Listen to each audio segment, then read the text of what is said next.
Hello guys, we are back with our next lecture. In this lecture, let us go through the various type of data structures, guys. Okay, so few of them call them as a data types also, but both of them are okay. So you can call them in that way also. Okay, yes. So data structures are divided into two types, guys. Primitive and non-primitive. Okay, guys, we'll be going through the definitions, so don't worry. So primitive, non-primitive. Okay, so primitive type are nothing but integer, float, character, and boolean. Okay, guys, we'll be discussing about these in C language, guys. So once the data structure part is done, then we'll be moving on to C. So in them we'll be discussing these four, guys. Okay, so anyway, if you want just a small introduction, okay, so just to give us a small introduction so that we can understand. So if you want that, so basically int, so whatever numbers which are without a decimal point, so basically 99, okay, 37, 47. So in this way, 1 lakh, 1 like that. So in that way, so whenever there is no decimal, so those numbers comes under integer, guys. Whereas a float 99.77, 95.4. So in that way with the decimals. So float means with the decimals, integers means without decimal. Okay. Similarly, character. So character means the letters, guys. So basically you will be having E, H, A, B, C. So these are characters, right? So these are things are characters. Okay. Similarly, boolean. Boolean is nothing but true or false. So to store true or false, we'll be using those things. Okay. Yes. So these are some primitive data types, guys. So primitive in simple words is nothing but, so these are some predefined ones, guys. Okay. So they have some fixed storage. They can store some fixed values. In that way, there are some predefined things. Okay. Whereas a non-primitive are nothing but the user-defined versions of these things. So using these primitives, we will make these non-primitives, guys. Okay. Yes. So these are of three types. So the first one is array, list, and files. Okay. So we'll be discussing about arrays in the next lecture, guys. Okay. So don't worry about these understandings. Okay. So we'll be discussing them in detail. Okay. So arrays, and inside lists we are having two types of lists. So one is a linear list and the other is a non-linear list, guys. So few members will write these arrays also in this linear list only. So both of them will work, guys. So you can write here or you can write inside this also. Okay. Yes. So linear lists are of three types. So stack, queue, and linked list, guys. We are having some dedicated lectures for these also. Like these are some units you can say for our subject. Okay. Similarly, non-linear are nothing but are graphs and trees.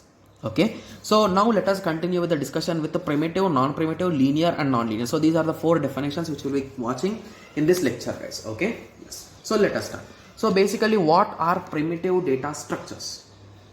Okay, so first let us go to the definition, then I'll be explaining you in my own words. So primitive data structures. So primitive data structures are those which have defined a way of storing data by system. So basically these are having some fixed things, guys. So basically you can write int a is equals to 10. So here you are using a int, right? So it is an integer type. So that indirectly says that it is a primitive data type. So basically int is known to your system, right? Yes. So it is having some fixed size slot. So it might be 2 bytes, right? Mostly it is 2 bytes. So in that 2 bytes it will be storing this 10 value. So in that way it will work, guys. Okay. Yes. So the examples are nothing but int, float, char, and boolean. So these are predefined, okay, and known to your system. So basically your system knows how they are stored and how much storage space is required, and everything is known to your system. Whereas a non-primitive. So non-primitive are nothing but whenever primitive data types are not sufficient for your work. So assume that you want to store some students' marks, guys. Okay, so in that situation, each and every student is having 5 subjects and 5 different marks. So in that, at that time, there is a common sense will be to shorten this thing, right? So basically, instead of storing these 5 values in 5 different variables, so you will be creating an array, guys. Okay, guys, we'll be discussing about the concept. So if you have an idea about arrays, so I can recognize it. Okay, yes. So you will be creating an array of size 5. Okay, so in that you will be storing the 5 subject values in a particular order. Okay, and you can access them at any moment of time. So this is not a structure which is predefined, guys. So this structure your computer does not have any idea. Okay, so this is a user defined structure. So basically using this primitive, so basically what is this?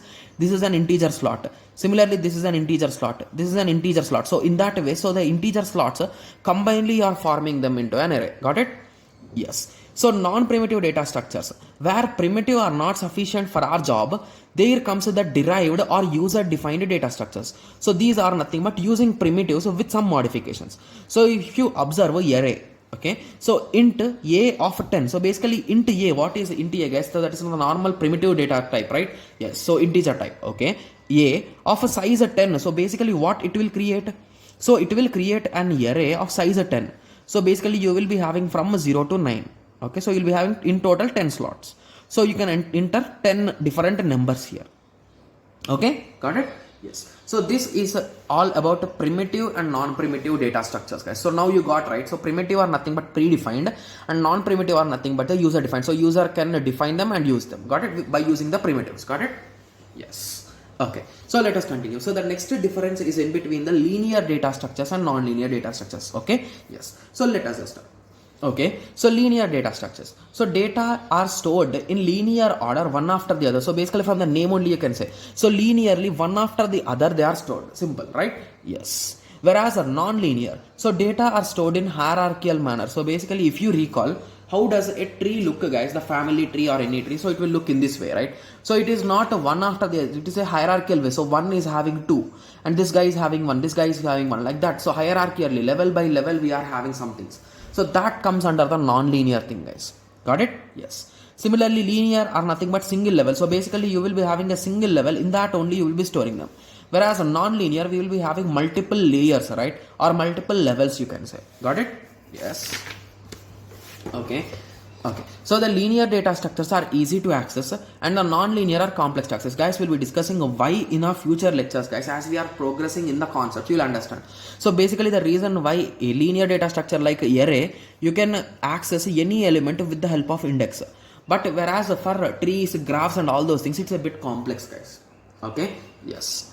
Okay. So the examples are arrays, stack, queue and linked list, tree and graph. Okay. Yes. So till now, we just gone through some introduction of things, guys. So basically, you may not expect any direct question from the previous topics, but from now on, we are going through the core topics, guys. The first topic that we'll be starting is arrays, guys.